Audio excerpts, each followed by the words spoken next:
Mitch motherfucking Burrow! What up, brother? Hey, what's up, man? Thank you for having me on Spoil the Beans. Dude, thanks for being on it, bro. The Beaners needed you. They wanted you. You've been requested 100 times. Yeah, I've watched your podcast a bunch, and I don't know if it's this is like uncomfortable for me to bring up. Actually, I don't know if you're aware of this or not, but the name that you give your fans is coincidentally a racial slur against Hispanic people. What? Yeah, I don't know if you knew that or not, but like it's not a good name. Wait, what's the name of our fans? I'm not gonna say it. Why aren't you gonna? Well, why wouldn't you just say it? I don't even know what you're talking about. The B word. I don't call my fans bitches. I would never. That's not what. That word's fine. No, that's fine. Yeah, that word's fine. That's just derogatory towards women. The word that I'm talking about is derogatory towards Latinx people. Are you saying this is why this podcast isn't the biggest podcast on earth? This is what's holding it back? It's certainly not the content or the talent.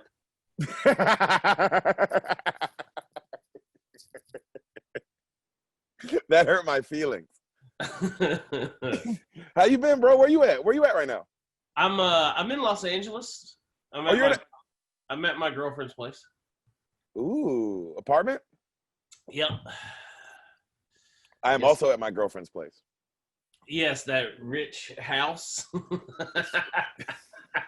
The house that closets have closets. Yeah, I'm familiar with your girlfriend's house. Dude. City boys. Hey, we up, baby. It is nice. It is nice. Her being this rich, I will say. Well, she's not rich. It's her family. I know, but dude, I mean, literally, one of these motherfuckers died. Have they met you? I'm in their basement. How would they not have met me? Exactly. She's hiding you in the basement. And she's not going to let you up until you get rid of that natural hairdo. Yo, that was. I didn't know this, but a fro, another term for a fro is a natural. Yeah, having a natural. Yeah, I learned that doing crossword puzzles. That's where I get all my cultural knowledge from of other ethnicities. Oh, God. Hey, Mitch, I have a question for you. How old are you? Somewhere between 25 and 52. I'm 40. I'm 40 years old. Right on the money? Right on the money, yeah. Damn, I just turned 30 like a couple weeks ago. Really? Yeah, bro. How long you been doing stand-up now? I feel like, is this gonna get mean? Yo, I'm just trying to get to know you, bro. Okay, I mean, I thought we knew each other already. I don't know much about you. I honestly didn't know you were 40. I knew you were somewhere, in the high 30s. Yeah, so I've been doing stand-up comedy for 13 years now. Wow. Roundabouts. What's it feel like to do it so long and still not have made it? That's not me. You know what? I'm waiting for a phone call today from a Fox executive giving me a TV show, and I hope that it happens on this fucking podcast. Let me tell you something. Even if it happens, you'll never fucking make it. Jesus, not on my watch, bro. I'm making sure of it. Please, just call me. Yo, is it a television show like sitcom? Yeah, it's gonna be something similar to Ridiculousness.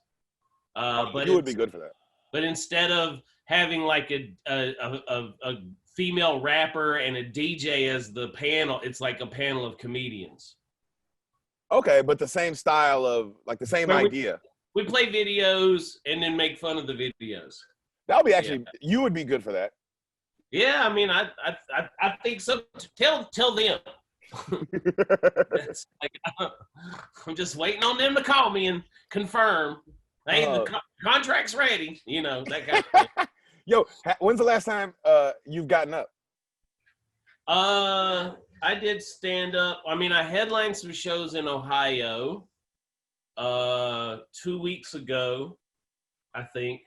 And I don't think I've done stand up since I've been back in LA, but I'm doing it tonight. Where at? Some outdoor show at a pub or something. I I don't know. At this point, it's just like, hey, let me. Oh, you know what? I actually did stand up 3 or 4 nights ago at the Comedy Store. Yeah, how was it? Through the window. Oh, it was great. I love it. That's so funny. I've been talking to all the homies and hearing everybody's description of how awful it is to do comedy through that glass. Well, now it's getting even better because we're going to do it in the belly room, and it's going to stream to the parking lot. So we won't even get the reaction of them through a microphone and glass. Oh, that sounds even better. Oh, I mean, when you think of the ideal way to do stand-up comedy, I think no feedback from an audience is the way to do it. Well, for you, I'm sure it's easy because you don't need an audience. You know, your style is just like kind of like a monologue, which is I riff cool. a lot. I riff. No, I mean, I've seen you go up, and I like that. I like that you just like, you know, you have your monologue, and then I don't think that's right. I do. Some people call me the riff master. Who's called you that? Lots of people. They're always like, Mitch, when you go up, every time it's always something different. It's like I never hear you do the same thing twice. When people are saying this to you, are you standing next to Jeffrey Berner, and they're looking at him and saying it to him, and you're standing next to him? You know, I've seen him do the same thing more than once. Yo, that's a really funny thing to say about him, because I have seen him pull his dick out twice, so I guess he's also kind of a hack. Yeah, that's about as hacky as it gets. Hey, were you still working at the Comedy Store when all this went down? When all what went down? Corona. Yes, I was there the last night it was open. You were working? Yeah. What shift were you? I was working parking lot. Joe Rogan was supposed to. What happened? Tell me. I was working the lot, and it was supposed to be a Joe Rogan night, but Rogan canceled his main room show, so it was just the OR. So I missed out on $100 that night. And then everyone who pulled in that night, I was just like, yeah, hey, just park your car and whatever, because I'm not gonna touch it. Like I was like, coronavirus is real, y'all. And then they like people would just and no one was hanging out, so I didn't have to park any cars. I just sat in the parking lot and smoked cigarettes the whole time. Damn, you didn't get no tips? I mean, no, I don't think so. But there wasn't really any cool people coming in that night. Yo, hilarious. Someone might have. Greg Fitzsimmons might have gave me a $5 bill actually. Yeah, he's good for a $5. Yeah, I think that might have been it. But like it was like Melissa Villaseñor, and you know she ain't got no money because she's just a regular on Saturday Night Live, so she never tips. I didn't know we were calling people out. Actually, I forgot we were recording this. I thought it was just a conversation. Yo, I like Melissa Fitzgerald. She don't tip. I mean, you know, hey, some people, dude, yeah, she is awesome. She's fucking cool as shit. I get this. Some people just don't tip. Some people just don't tip. Some people just don't tip straight up. I don't think that's her. I think some people, when it comes to the Comedy Store and the parking lot guy, it just, in your head, you like, oh, I don't tip. Like, when you pull into the Ice House or wherever the other comedy clubs, Flappers, you're not tipping anybody. Yeah, but okay, so I'm trying to think of Flappers. Flappers has a parking structure. Yes. The Ice House, I don't know that they have a parking. They do, but it's only for like if you are a comic on the show. And like, then not like on the show. You know what I mean? You gotta be like headlining the room. And then so then there's the Improv, which they have valet who you would absolutely tip, or you can just park your shit over in the whatever that place is parking lot next door. Or the Laugh Factory, which has curbside valet, who you would fucking tip. So when you pull into a place and there's a person there moving your vehicle for you, I think the thought would be like, oh, let me throw this person a couple bucks. I don't know. I mean, that's crazy. I fucking tip at the Comedy Store if I pull my car into the parking lot and I'm an employee. So really? Absolutely. Like if I'm working the OR and I park in the parking lot, especially as a person now who has worked the lot, I'm gonna tip the lot person for sure. Okay. Let me ask you this though. Let's say Jason Galern pulls in. Are you expecting a tip? I mean, I know better. Oh, that's so fun. Come on. I look at it like this, bro. If you broke and the only reason I expect you to tip is if I know you have money. If the world knows you have money, then I expect you to tip. Here's the only thing that I would say to that, right? Is that your other option is street parking or that lot that costs $10 2 blocks down the street. Yeah. So if you don't just give the door $2. Fuck. There's a pretty popular comedian at the Comedy Store who tips $2 every time, and you know $3. What? It's $2. He gives you a $2 bill every time. Okay, we're talking about 2 different people. Because I'm talking about probably one of the most famous comics on earth, and that nigga tips $3 every time, like clockwork. You know what I'm talking about? I don't know. I don't know who tips $3. But all I'm saying is, like, you can pay a lot of money out, or if you just gave me $2, like if there's 16 people on that lineup, if all the unfamous people just threw $2 to, but you know what? I'm about to have a show on Fox. This shit don't even matter to me. So whatever. And you know what? I ain't tipping nobody because I'm gonna be like, hey, I had this job. I know what it's like. Wait till Rogan comes back. Oh, that's right. He lives in Texas now. Oh, fuck. Hey, when do you think the Comedy Store is gonna be open again? I mean, for April, maybe, because we gotta battle through the winter flu and COVID now. But I don't know. Joe Biden got elected president, so maybe it all goes away. Yeah, I know. I forgot to text you that I'm sorry that your hero didn't win. Your guy. I voted for Biden. So I know you voted for Biden, but I know who your hero is. Like, if you turn that camera to the left, there's a huge cutout of Donald Trump. That is not true. Yes, it is. That's why he's not moving his camera. He knows. Wait, you think April, bro? I mean, what do you think? Never. I think it's never open it up. I don't know, man. It's such a strange thing to like this. It is a staple of Los Angeles, but then but once I don't even care when it opens. Once it opens, what does it become? Because good question. Because Rogan is gone, D'Elia is gone, wow. Callen is gone. Callen was never there. Hold up, Callen was never there. Callen was there in the main room all the time. No, he was not. Callen would show, bro. Callen was at the Comedy Store. In my 3 years of working there, Callen was at the Comedy Store once every 2 to 3 months. Yeah, he must have just been avoiding you because he was there every fucking Tuesday for sure. No. I mean, he was there. Yes, Brian Callen. Yeah. Yes, he was in the main room all the time. Yo, he was in the main room all the time, but I would not. I mean, when I say all the time, that's a relative term because it's like when you work at the Comedy Store, you know who's there all the time. Okay, so now Theo Von is in Nashville. Yep. Tom Segura and Christina P. They're moving to Austin. I think. Deric's in Baltimore. Yep, Deric's in Baltimore. You said that. Well, you said that. And yeah, Deric's in Baltimore right now. That one's big. So we're definitely not gonna get you back as a door guy anytime soon. Hey, just so you know, if the Comedy Store opened up again, I would be the first person hitting up Curtis asking for a job again. Really? Yeah, nigga, I need money. It's no money right now. What you mean, really? Yeah, I'd give you a good reference. Thank you.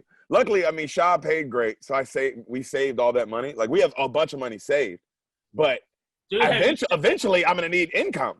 Have you seen The Fighter and the Kids? Of course.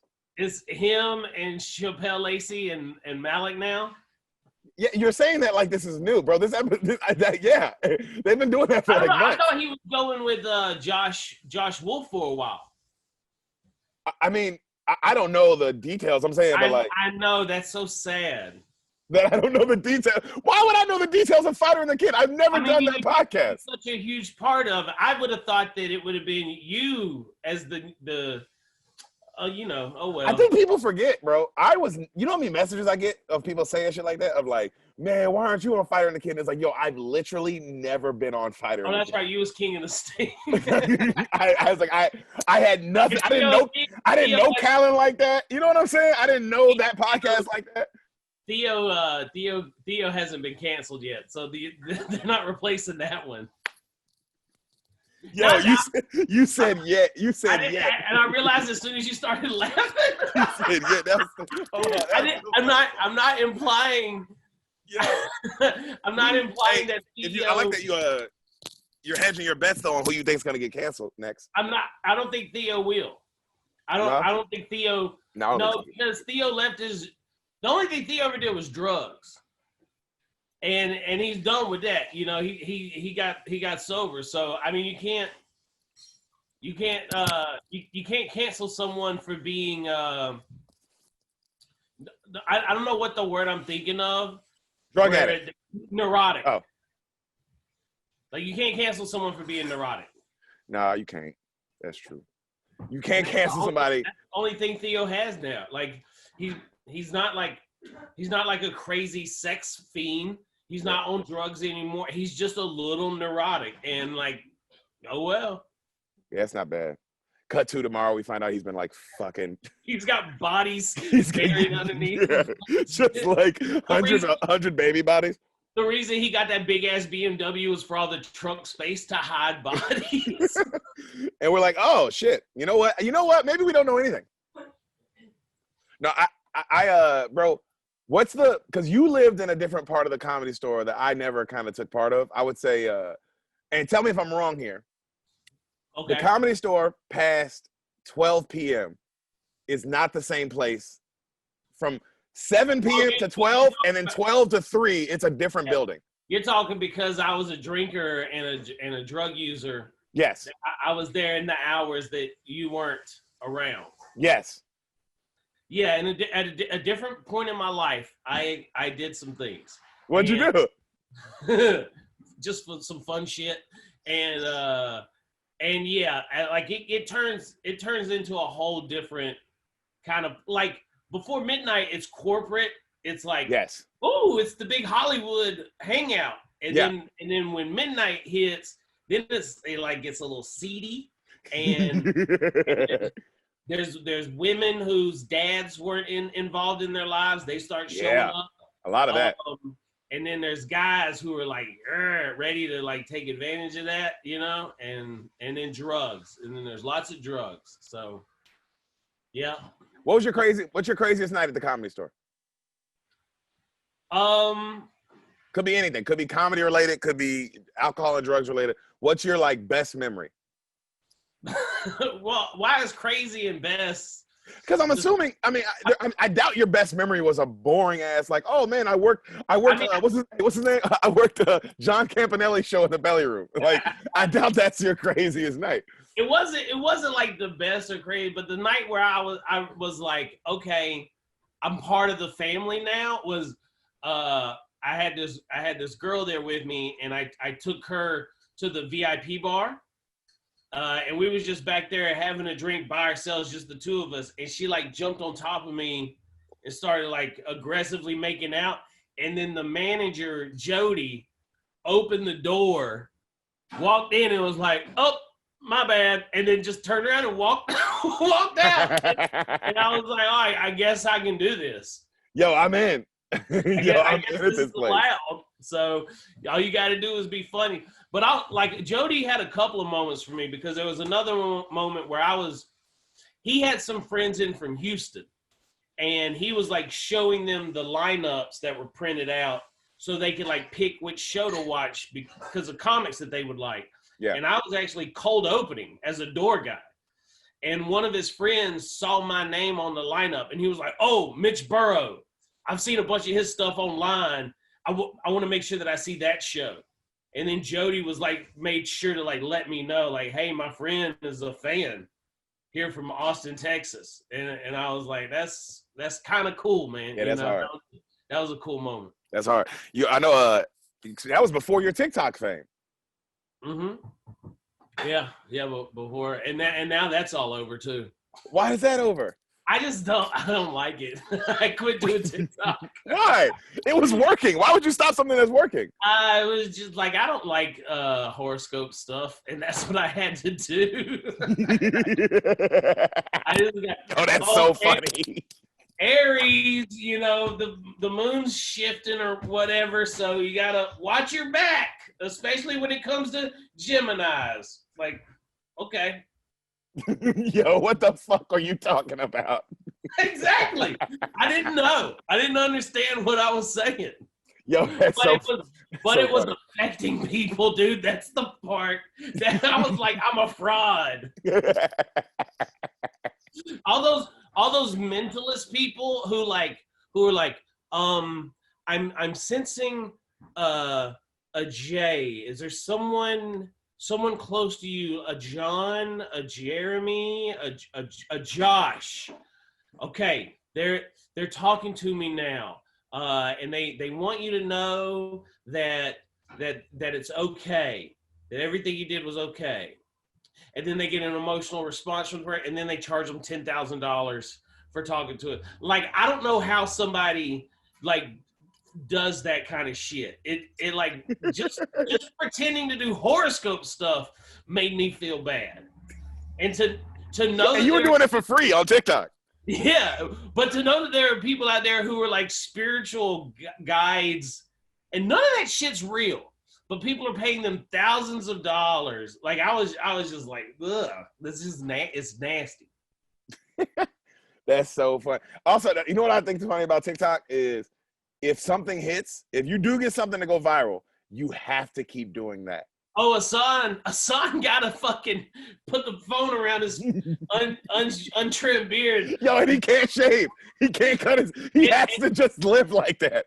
And all he's hoping is like he's got to be kind of torn because it's day whatever until there's a vaccine, and it's done when there's a vaccine. So part of him must really be like, oh, I can't wait till there's a vaccine. But then also there's the TikTok part that's like, I don't know what I'm gonna do for videos after this, because now he's had like his mom on some videos, and like, man, you're really reaching once you start bringing family.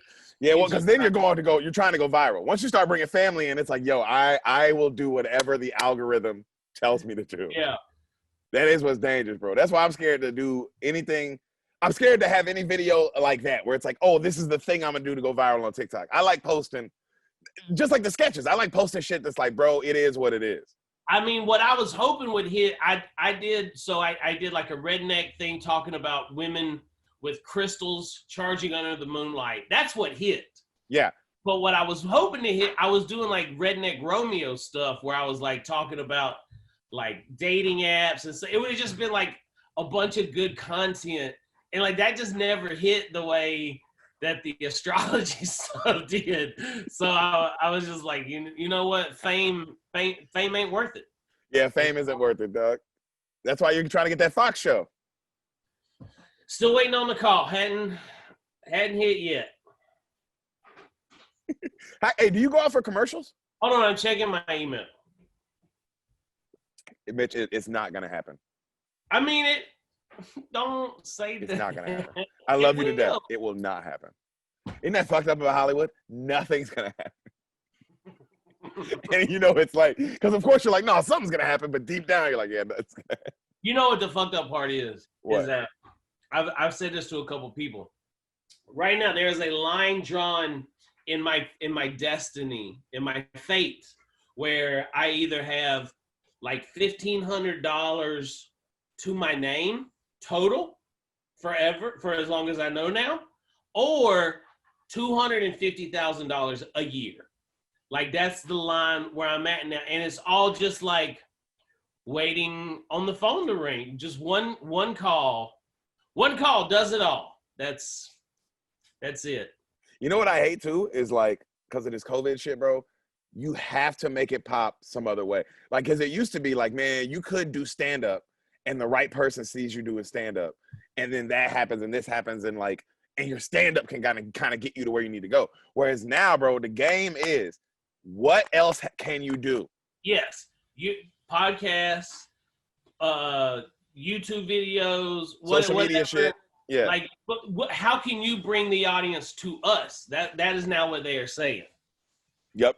Because that's the game, bro. The idea of like, I mean, damn, think about how hard it is just to like, think about how hard it already was to feature for somebody. Now think about like, now with less clubs, less people going out, less everything, just to get featured in host spots. Yeah. I've been doing fucking open mics again, bro. Well, I mean, you should have done that a lot before. Well, I mean, always, yeah. But there was, I had lucky enough to have a year where I got paid to do this.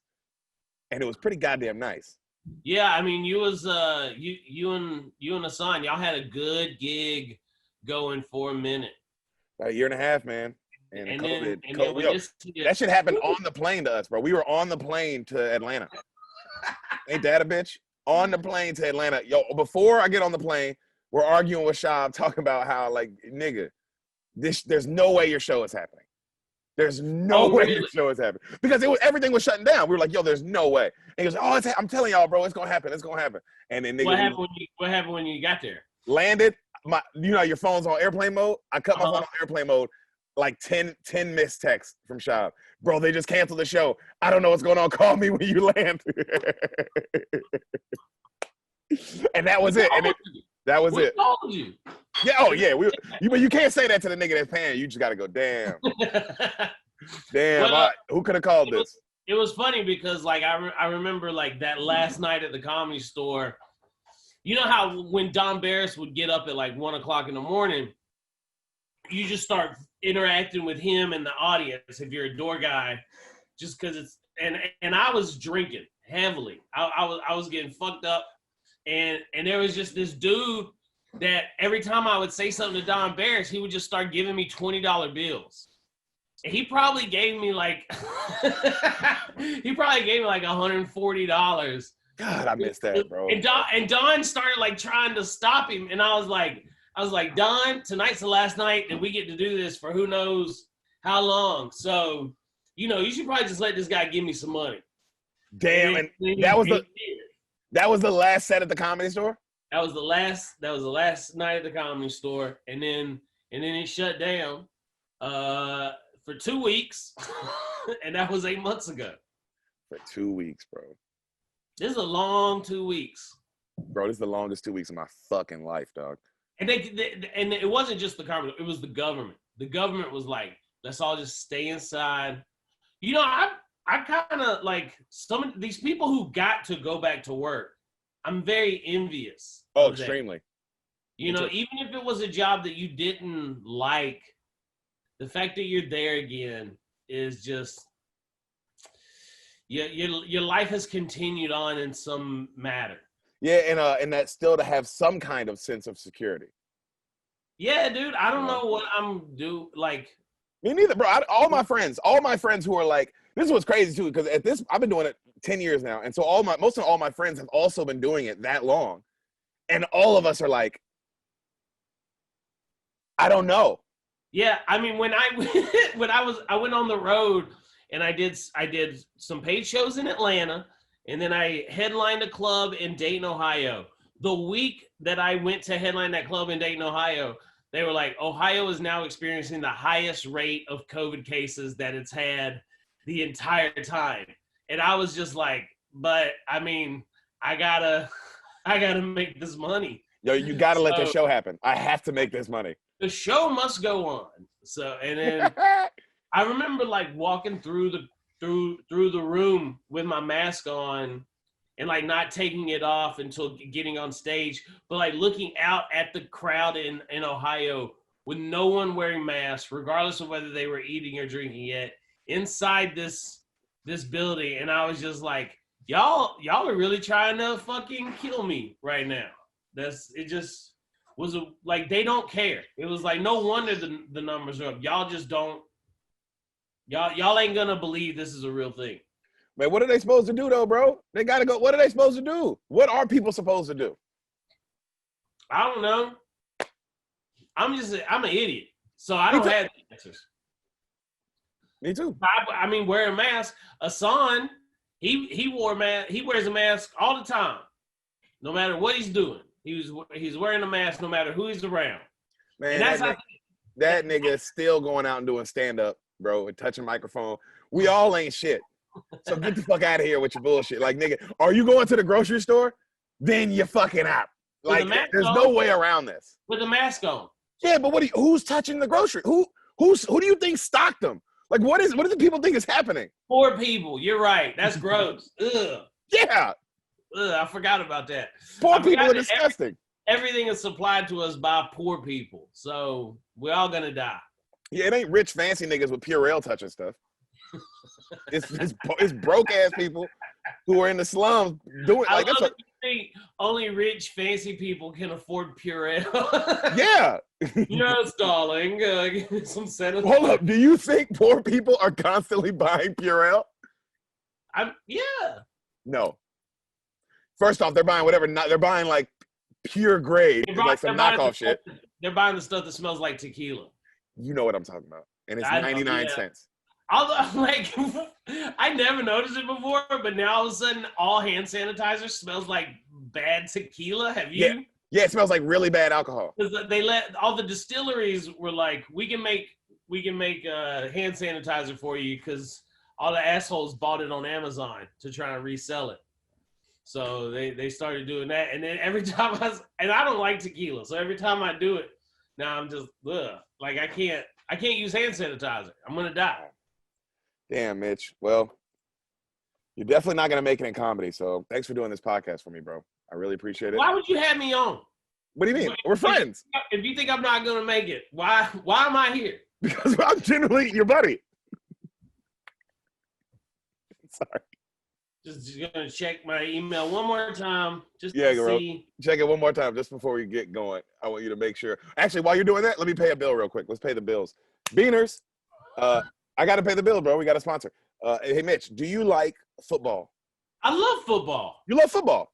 I love football. That's fucking awesome. Do you know who the Tennessee Titans are? Oh yeah, they're the team based out of Tennessee. Pretty good. You're 2 for 2. Well, I need you to do me a favor, Mitch. I need you to pull out that phone of yours, and I need you to go to your Instagram, and I need you and all the other Beaners listening to follow Darren Bates. Darren Bates at WeslandSon_56. He is a member of the Tennessee Titans, and he just wants you to follow him on Instagram. That's all he wants to do. He pays for this. He pays for this ad. He literally pays the bills for this podcast. Darren Bates what? At WeslandSon_56. Darren Bates. DarenBates. That's Darren Bates. You go to his podcast, The Raw Room, on YouTube, Spotify, and iTunes, and you subscribe, and you show our boy some love, and you send him a message, Beaners, and you tell him the beans sent you here. The motherfucking beans sent you to his page. Oh, hey, you know what? His thing is his mom. That is his mom. Yeah. Yep. Followed. Thank you, brother. Wow, that's great. Beaners, Mitch did it. You can do it too. And the guy fucking supports this podcast. He's the reason we're able to do it and the reason it looks nice. So fucking show him some love, Beaners. What, Mitch? His mom's dead. Yeah, I know. Jeez, why would you say that? Are you going through his page? No, it just says Resty. I just saw the picture, but then if you look right, hold on, I'm trying to. It just says "Rest Easy, Mama," and then that really took the energy out of this episode. I feel like. Well, I mean, I wasn't gonna bring it up, but some fucking body did. I wonder who. I don't know who, but some fucking guy brought it up for some reason. Yeah, what's wrong with you? I get uncomfortable around death. And that's the ad this week. Follow Darren Bates and show him some love. Hey, Mitch. Yes. I'm excited to do this episode with you, man. Thanks for doing this. Me too. You know this is a podcast about movies, correct? We're not just going to talk about your career. Oh, yeah. I'm very familiar with it. Huge fan. Thank you. Yeah. So I asked you, I sent you a list of movies that you've seen. And I didn't know if you noticed there was a little theme with the couple movies. There's a theme with the movies that I sent you to ask if you have seen any of these. Yeah, I did notice. Did you notice the theme? There was a bunch of movies with primarily African-American cast. I didn't notice I did that, but it's weird that happened. Well, I didn't notice. I was looking at the list. I'm going to pull it up real quick. just because I did think it was funny, because it started off with like Bad Boys 2. Oh yeah, I seen that. Mike Lowry, Menace to Society. Yeah, of course I seen that. What'd you say about my mama? I know that one. Okay. And then we got the soul food, okay. Nah, never, not a big. But I was like, I'm not big on the culinary arts. Yeah. So I was like, maybe that's why. And then ATL, and I was like the TV show with Donald Glover. No, apparently there was a whole movie. And Blue Streak. Okay. Mark Lawrence, Searching for a Diamond. But I didn't know Zootopia is a black movie. Yeah, dude. Zootopia, the movie with the little bunny? Yeah. Have you seen it? Yeah. No, then it's not a black movie. What the fuck? Why was that wrong with you? Yes. Because I'm trying to throw you off. I didn't want you to think I was just sending you black movies. I almost wanted to lie, because when I got the CD4, I was like, dude, I've probably watched that movie like 6 times. Yo, I wish you would have lied. Y'all. I'm black, y'all. I'm blacker than black, and I'm black, y'all. And I'm biggity black, biggity black. Yo, I wish you would have lied, bro. No one's done that yet. No one's been like, that would have been so good. That'd have been one of the best episodes. Oh God, that is such a good movie. But then I was like, I would like to learn something, so I figured I would just be honest and be like, yeah, I haven't seen any of these other black movies. Okay. Well, let's get started, brother. Can you do me? But before we do, really quick, we have a tradition on this podcast where we ask the guest a question before we start. So, Mitch, really quick, as fast as you can you tell me what you think happens? What you think happens in the movie you've never seen? Soul Food. Okay. I think a bunch of black people. And I think they eat collard greens and black eyed peas, and they celebrate their family together. I think they're just like, praise Jesus. It's time to eat, and then that's what they do. I think they. Yo, you know what's crazy? Is you're actually 100% right. That's exactly what happens in this movie. Usually people fuck up the guess. I would say, honestly, you were 72% right. Is there a drive-by? No. God, Mitch. What? I'm just like, because of the souls. Souls go into heaven. Soul, okay. That's really racist. But first racist thing you said. Beaners, let's count them up. How many racist things he says this episode? Are they celebrating someone's 25th birthday? They are not. Yay! He made it. God, you son of a bitch.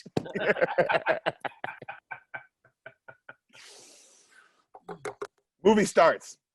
Credits roll. Okay. All right? Uh-huh. Soul Food. Title. It's a black, this is how you know it's a black ass movie. So while the credit, the font is in purple.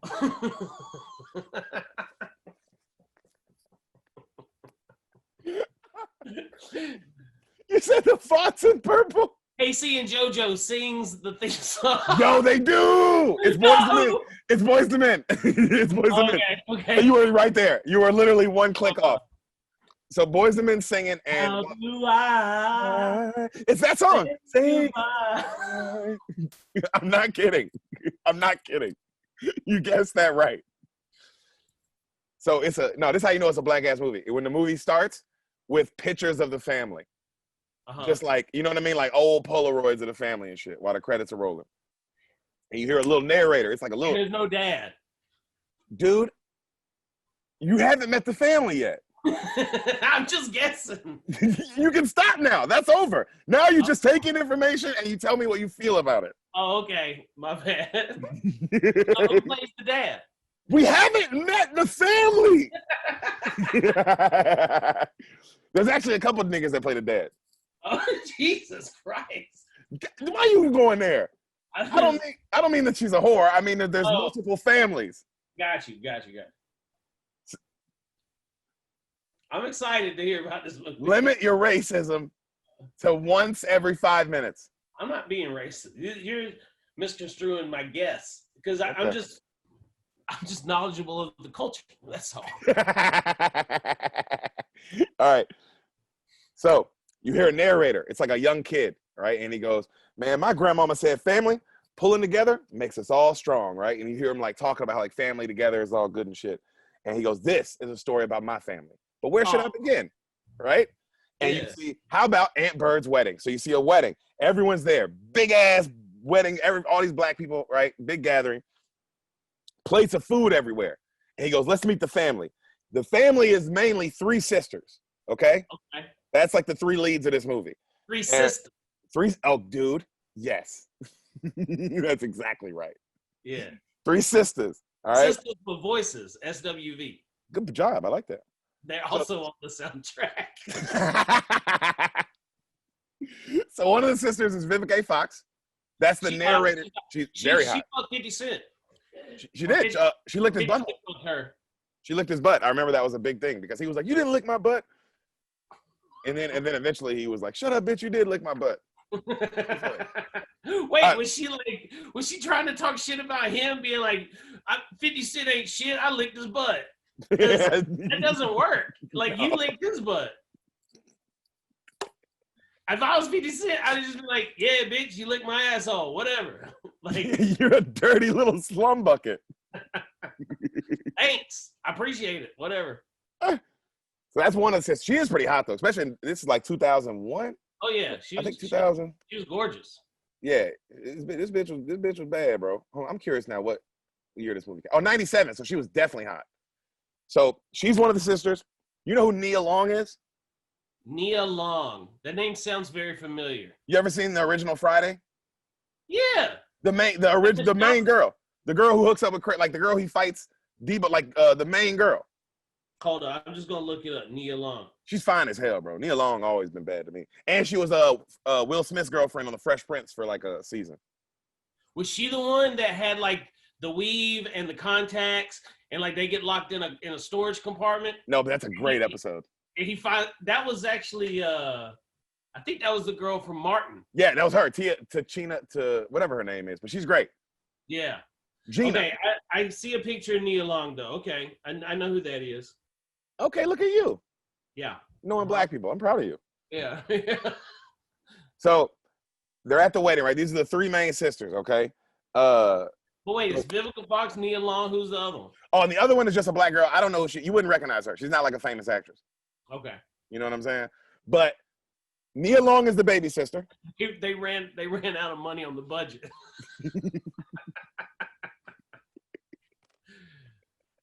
Yo, they for sure did. It's just one of the producer's nieces. I think so. I think it's a sister. So she's like, so the one who you don't know her name's Terry. She's a lawyer. She's the successful one of the family. Nia Long is the baby sister of the family. And then Vivica A. Fox is like, just like a house mom. You know what I'm saying? But she's got like a husband that works and all that shit. Okay? Just to set up the scenario. Got it. So the one who's getting married is the youngest sister, Nia Long. And she's marrying Mekhi Phifer. Ooh, from 8 Mile. That's right. Look at you. Do he have dreads at this point? He's bald head in this. This is right after. This would be right after or right before Paid in Full. You ever seen Paid in Full? No. It's another black movie. I should have sent you that one. Fucking racist fuck. So you see Mekhi Phifer. He's the one getting married to Nia Long, right? They're celebrating him. They're all in the dance floor having a good time. And then you see Big Mama, the grandmother. All right. Okay. It's a big old black lady. Looks like you, but black. By Martin Lawrence in a fat suit. Yep. I love the spinoffs.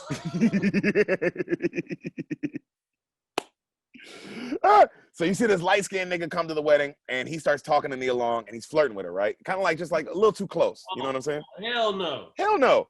So the girl, you see Mekhi Phifer, he's dancing on the dance floor, but not with his wife, like with this other bitch with a fat ass. The sisters all get mad. They're like, "Oh, you can't be. Why is it?" And then they're like, "Your husband can't act like that." And then the Terry girl, the girl who's a lawyer, yeah, you know what I'm saying? So she starts. No, Terry is the one you don't. The unknown one. The unknown bitch. Yeah. She is going off because she's the rich person in the family. She paid for all the wedding. She doesn't exactly give me all that. She don't like how everybody's acting. She pays for everything. Okay? Just to give you, it's just like they're setting up the kind of like characters of these people. You know? Got it. Mm-hmm. So as this is happening, you see everybody having a good time, and it's kind of like this is how you meet everybody and shit. And he talks about how Big Mama is the rock of the family because he's the reason everybody like has a good time together. And the reason is for Sunday dinner. All right? Yeah. They have Sunday dinner. So collard greens. Bro. Black-eyed peas. Fried catfish. Ham hock. Neck bone. Chitlins. Ooh. God, you're so fucking... Have you had this food before? Yeah. God, you're so fucking black. The whole thing with soul food and like being like black people food, it's all Southern food. So like I grew up on this stuff. That's true. Because it is, you know, like because the slaves were white people started it. Well, I would say black people started it. We were just cooking for you. You know what I mean? I don't know if I think you were just being fed. Is how, but you know, that's one way to look at it. So he talks about how family dinner is important, blah, blah, blah. This is when they would have Sunday dinner and they'd come over and they'd have the good soul food and shit. And you see like everybody's eating all this shit. And they said there's a rumor that Big Mama has money somewhere stashed in the house. But she says, oh, baby, that's just a rumor. All right? What? Does this movie turn into a caper? Let's see. Maybe. Okay. Also, Big Mama has an older brother that stays in the house, Uncle Pete, who never comes out of his room. I don't know if you know this, but black families, bro, my grandma, whenever you would go to her house, there was a cousin Boogie, and he never came out of the basement. So I don't know if that's like, because they put that in the movie, and I always connected, like, what is that, a black thing? In white families, that's the pedophile. So I don't know what it is for black families, but in white families, it's like, the kids are coming, send Uncle Leroy to his room. And tell him, don't bring them kids to his room. I don't care what kind of candy he's offering. Just stay away. So, and you hear the little boy goes, man, those were the good old days. The good old days. And you see the whole family eating dinner, eating all this horrible shit, having a good time, right? Okay. So it's another Sunday dinner. This is another week. Like a week goes by. Big Mama's cooking for everybody.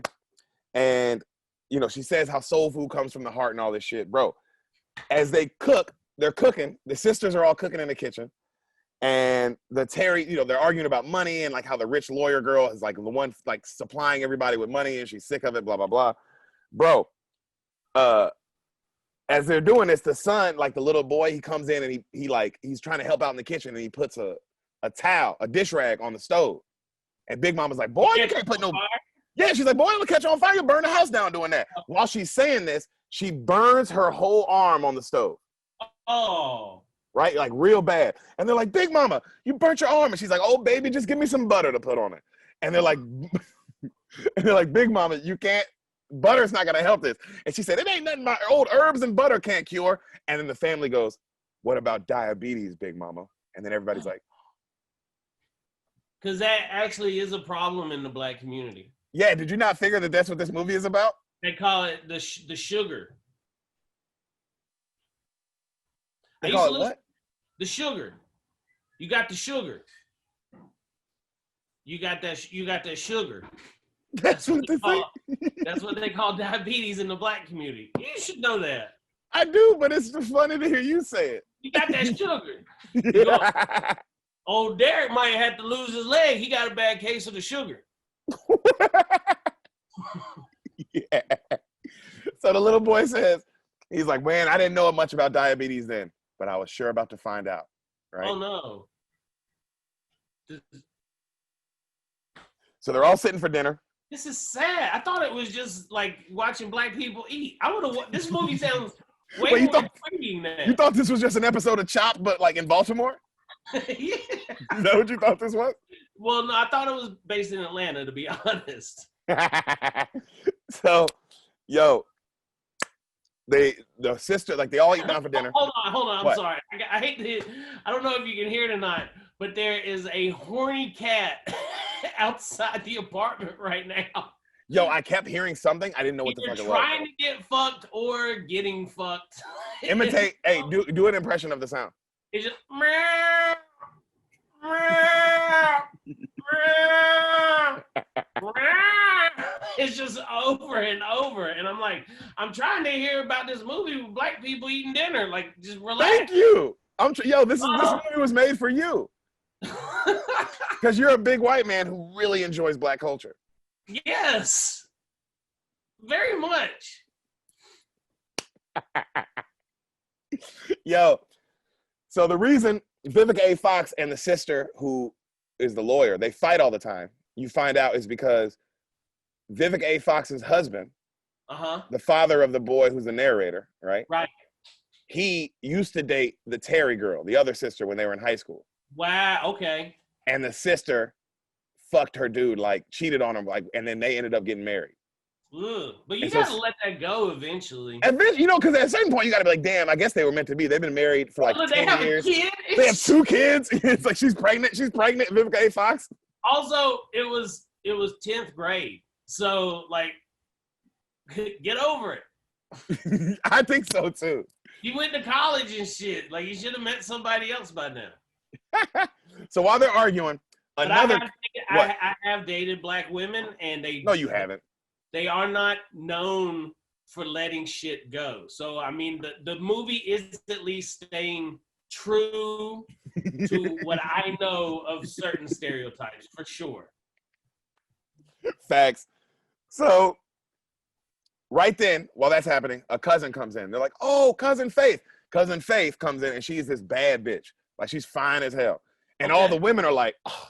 And then you hear the narrator say, man, Cousin Faith, she used to be a stripper out in California. And now she's dancing in rap videos. Okay? Why does that make you laugh? I just think she was what do they call the video girls back then? Video vixens. Video vixen? Yeah. She was a video vixen. Goddamn right. Remember that song Tip Drill with Nelly?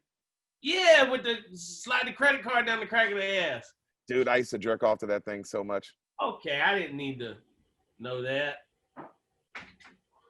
So did I. Yo, so you're a goddamn idiot. So right then you see Vivica say like, oh shit, like as they're all looking at Faith, oh shit, because she's pregnant. Oh, it's coming. It's coming. So they have to rush her to the hospital. She starts giving birth, right? Oh, the video hoe. She's having a baby now. No, Vivica A. Fox. Oh, okay. Our narrator's mom. Seeing the video hoe pushed her into labor. Because she was like, look at this bitch. Oh, okay. All right. So they're at the hospital. Everybody's celebrating. Everybody's having a good time because they have a new member of the family. And then the narrator says, but I knew things couldn't stay this good for this long. The next scene, Big Mama's at the doctor's office. And the doctor is telling her, you're gonna have to lose the leg. Got that sugar. You got the doctor, this Asian lady goes, I'm sorry, ma'am, but you got the sugar. And you're gonna have to lose that leg. And so the grandma goes, I'm not cutting off my leg. And they go, Grandma, it's the diabetes. You're not getting any circulation to your leg. This is my problem. Nobody ever considered telling her to stop eating. Even after she burned herself because of the diabetes, no one was like, hey, well, you know what? Let's get some salads today.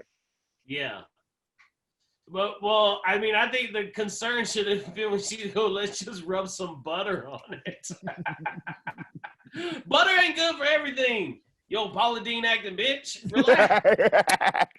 So she's like, I'm not cutting my leg off. And then that's it. And she storms off, right?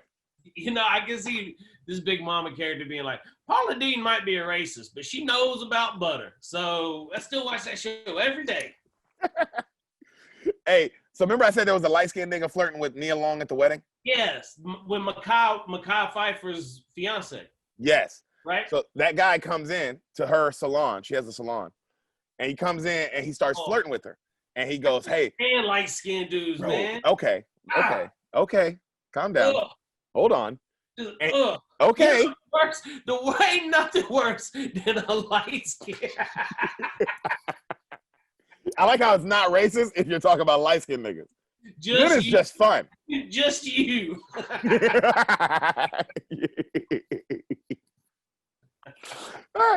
So he's flirting with this bitch, and he gives her a wedding gift, and it's like a really nice piece of jewelry.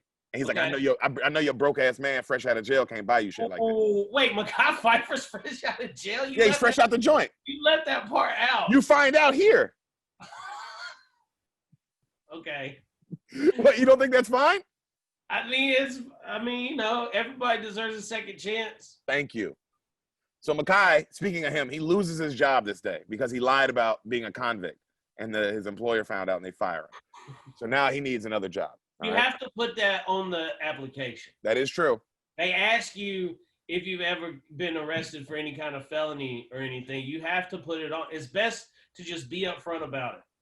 And that was more with Mitch Beaners. Well, I've been arrested before, and I've been sure to put it on every job application. You put it on your Comedy Store one? No, I don't even think I filled one out. I was just about to say, like, when did that even come up, getting hired there? Well, they asked me what I got arrested for, and I was like, urinating in public. And they were like, come on in. That's not a crime here, bro. You get extra money for doing that at the Comedy Store. They were like, no worries, we have bathrooms indoors. You know what? In the parking lot, I would still pee outside every day. When you worked a lot? Yeah, I would always pee out in the lot. That's no wonder it's always smelled so bad next to the trash can. Who pees by Rogan's car?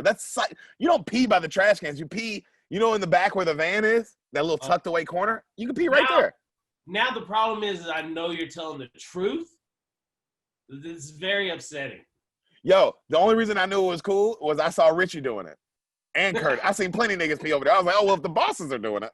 Every manager peed out. Dude, I seen Jen over there one time. blouse down pissing. She was just taking a squat. just pissing. So I was like, oh, everybody does this. They got to mark the territory.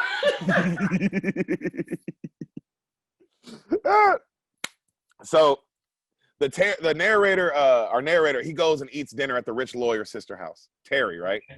Yeah. And her husband, they get into a fight because apparently he took out $5,000 out of the savings. He says, I don't want to be a lawyer anymore. I want to be a musician.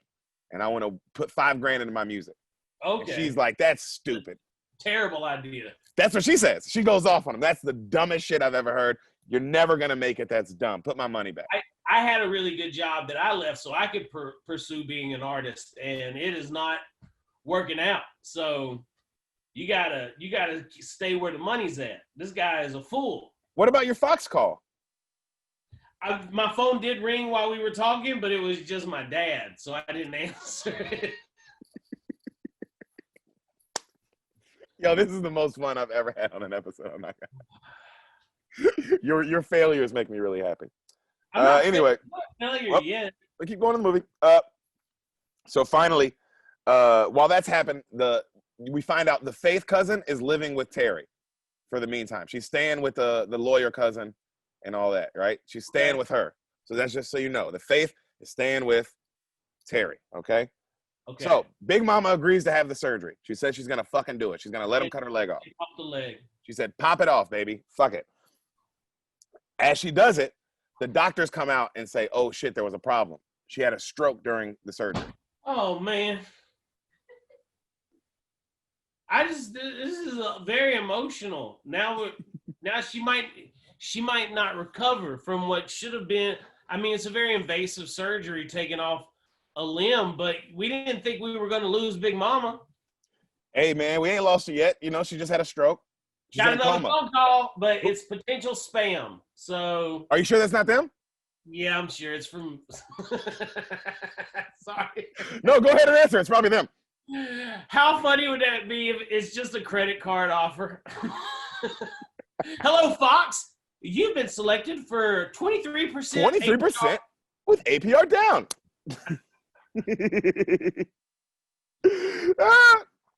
It's gonna happen. Yeah. So if I saw this show enough, they will call during the show. Hey, so the next day, Terry and Vivica Fox are arguing over the grandmother's body, like in the hospital, right? Because they're arguing over. She's not dead. She's just unconscious. In a coma, unconscious, and they're arguing about whether they should still have Sunday dinner. The thing that put her there. But it's the thing that brought the family together. You know what? That's a good way to look at it. We can have different menu items. But the movie's called Soul Food.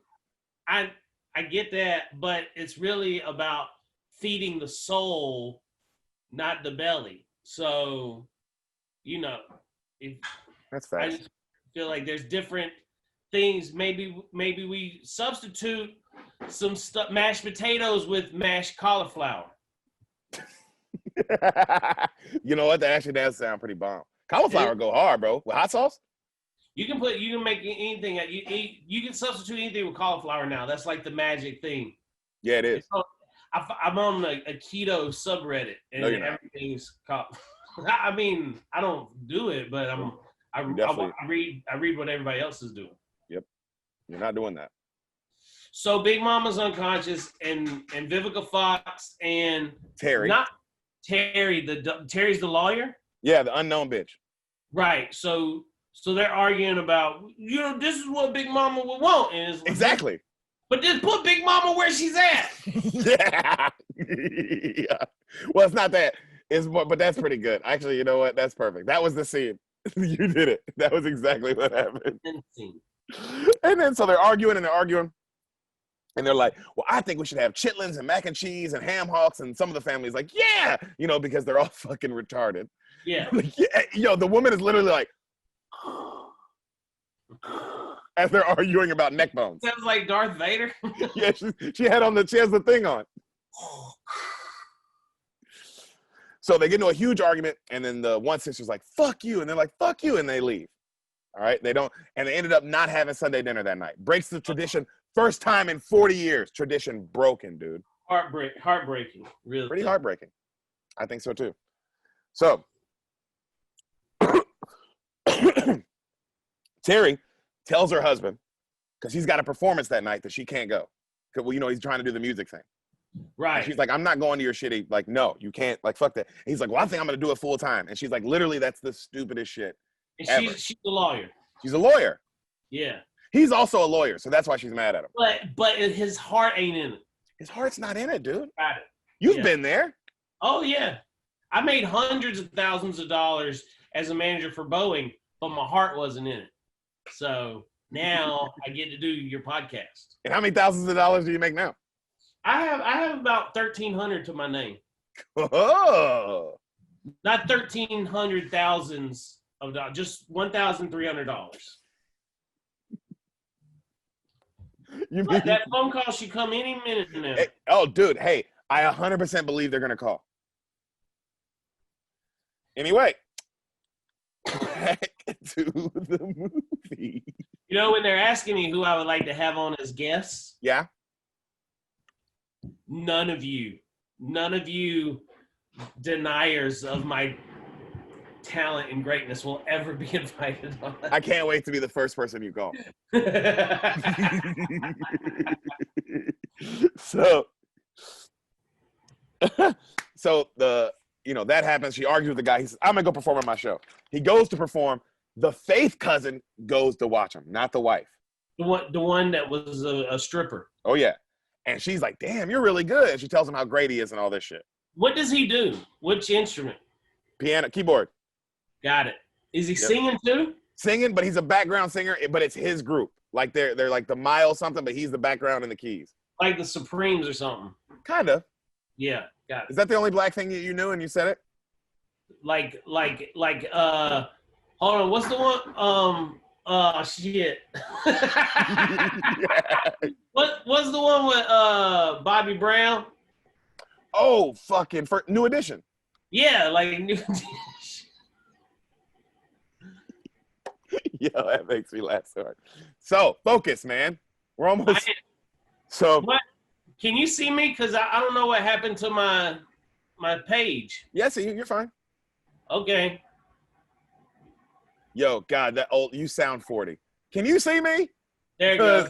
Hey, sorry. There was I think like a Flash player thing was like, we need to update. And I was like, is Flash player still used on computers? Yo, that makes sense. Yo, Oregon Trail was like, hey, you need to re-update this game. I actually just died of dysentery. So. Oh, good. Look at that. You're pretty funny. You do know how to riff. You should do that on stage instead of your monologues. They know the riff master is what they call me. Again, no one's ever said that. So, Nia Long finds out Makai can't get a job, right? Her husband. She's like, thought you were going to say can't get an erection, and I was like, oh, this movie turned up. Yeah. Or turned down, I guess. But he... You get that? Did you get that? I got it. Good.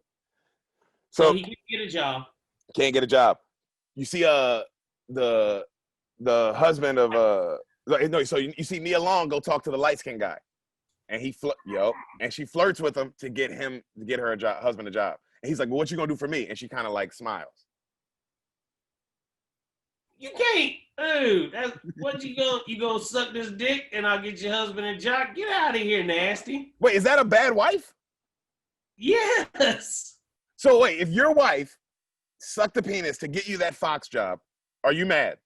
Oh, well, this is the entertainment industry. People do that kind of stuff all the time. It would have been so good if you looked. If you after you said that, you looked off to your wife. He's trying to get a job at UPS. No, you can't. You do not suck dick to get me a job at UPS. Yo, that nigga wishes he can get hired at UPS. He's a convict. That is not okay. Yeah, I agree with you on that one. I'm with you on that one. That's not okay. There's different levels of employment. Yeah, that's true. Where that would be considered okay.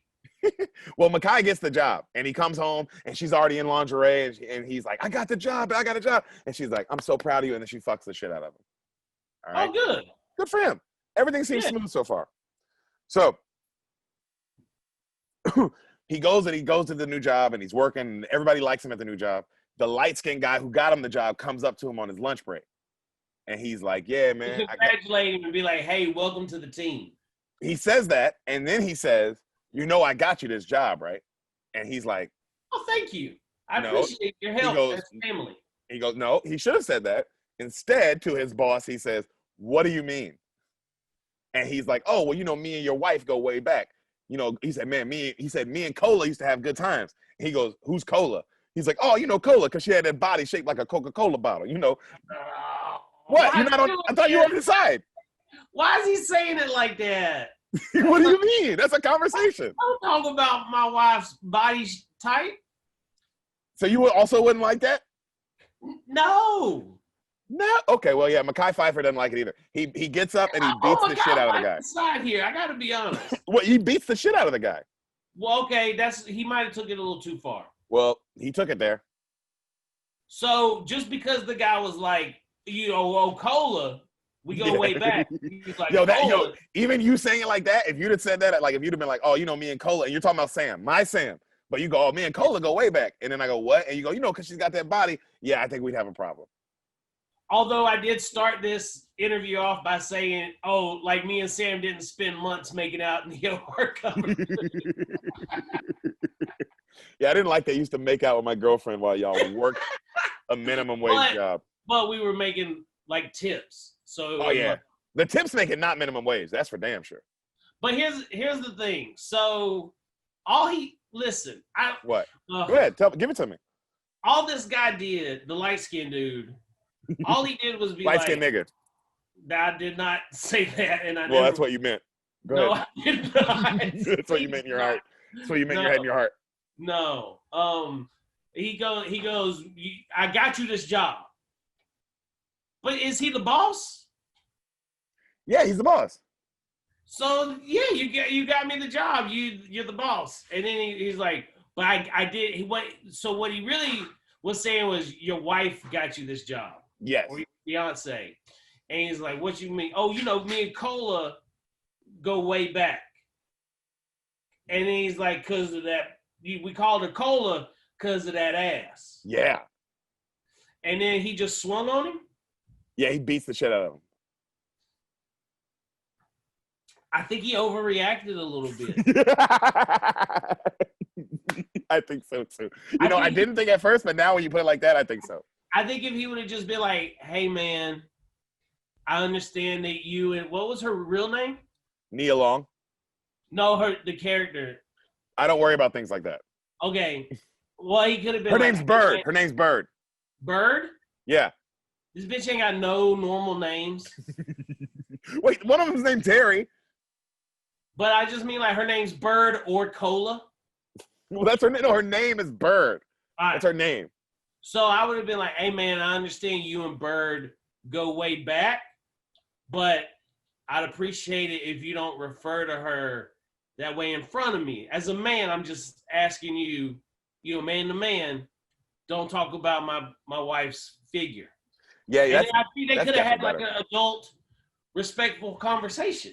That's true. I think yeah.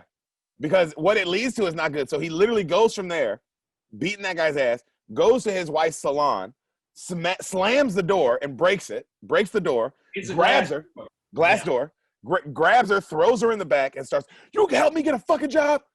Which I thought was a crazy thing to say. Imagine saying that angry. "You help me get a job, you motherfucker." I'm a man. That's what he said. He does say that. I can get a job on my own. He says that. Did you see this? I don't need no woman helping me. Well, I definitely don't need you sucking dick for it. I will agree with that. I don't need you doing that. Did she actually do that though? No, she apparently said, because he said, what were you gonna get out of it? And she goes, I was just, all I had to do was go out on one date with him. How do you feel about it now?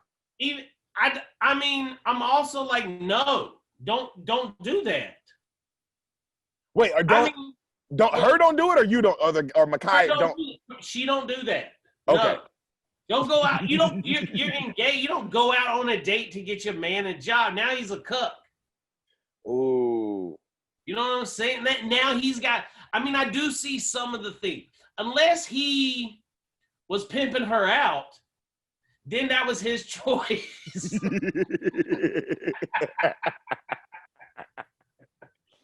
But no, like you can't go to work every day and look that dude in the eyes, like knowing like the reason you work there is because she went on a date with him. Yeah, because even if and I'm talking about and she comes home and I'm like, how was it? She's like, oh, nothing. It was a good time. And I'm already, the fact that she says it was a good time. Oh, you had a good time? You had a good time? You had a good time with this motherfucker? Bro, if you laugh at one of his jokes, I'm leaving you. And I don't like, and I mean fake laugh. I don't want you fake laughing. You gotta roll your eyes all night long. Roll your eyes and the whole night be like, I'm here to get my man a job, you bitch ass motherfucker. Like all night. But also, no, you don't go on that date. But also, absolutely How about this? How about you tell him you'll go on a date, then I get hired, and then you don't, and then he can't fire me, otherwise I sue for wrongful termination.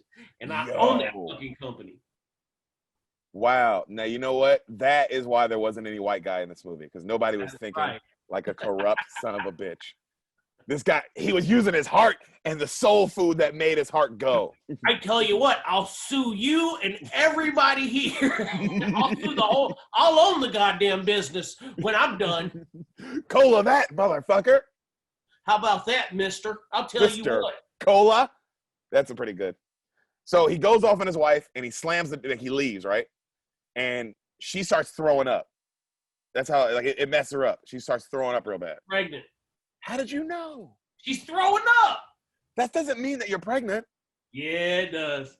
Oh, that's right. You would know, wouldn't you, Papa Bear? Yeah, I got a baby on the way. Damn, baby Billy, huh? Yeah, uh-huh. Old Billy Burrow. Billy Burrow. Oh, that's just my dad, Mitch, and my mom, Lee. That's just my Papa Mitch and my mama, old Lee. Hey, Mama. Hey, Mama Lee. I want some cornbread. Like, what? Why is she saying these things? Cornbread does sound delicious right about now. Hey, I heard if you put your ear to your wife's belly, you hear dum dum dum dum dum dum dum dum. That's not right at all. No. What you actually hear is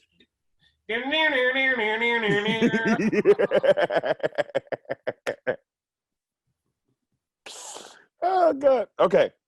So Terry, actually, we're very woke. So if you put your ear to our pregnant belly, you hear no justice, no peace. No, you would hear like the Dixie Chicks or some shit. They're just called the Chicks now. Are they really just called the Chicks now? They took Dixie out of their name. Why? Because it's too ingrained in bad stuff. Yeah, but don't you have like Dixie tatted on you and that Confederate flag? And you have that cool cross tatted on you that like it's like a cross, but like it goes like this. You know, it has like the little bends at the end, but it looks like a cross if you turn the edges. It sounds like you're describing a swastika. Oh, is that what you had? It's a cool tattoo. No. Whatever it is you showed me, that was cool. You know what sucks is that I don't ever take my shirt off on camera, so I could never prove you wrong. You took it off to me that one night you were drunk at the Comedy Store and you showed me that really cool and I was like, you know what this means? Not welcome.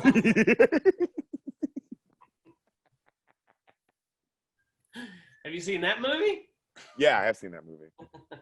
I know it's your favorite movie. Yeah, because there's a lot of growth and stuff in that. Yo, it'd be funny if you'd be like, yeah, because it's in black and white. I like artsy stuff. 1 out of 2 of my favorite colors.